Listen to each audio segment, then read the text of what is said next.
La dernière décision sur le taux d'intérêt de la Banque centrale européenne a secoué les marchés d'échange aujourd'hui, donc jetons-y un coup d'œil.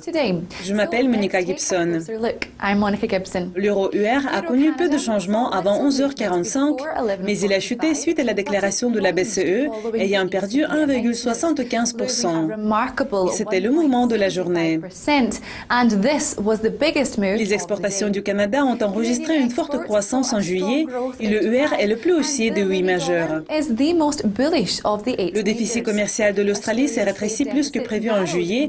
Il aussi se dresse 0,32% plus haut que le kiwi voisin, qui est la devise la plus baissière des trois devises des matières premières. Le déficit commercial des États-Unis a atteint son plus haut sur 6 mois et le billet vert s'établit 0,25% plus haut que le yen.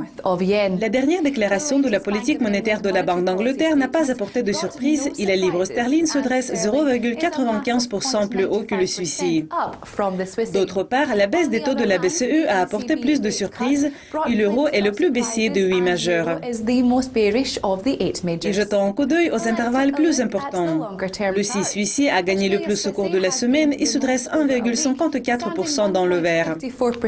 L'euro aussi a reculé de 1,47% et c'est la paire la plus baissière.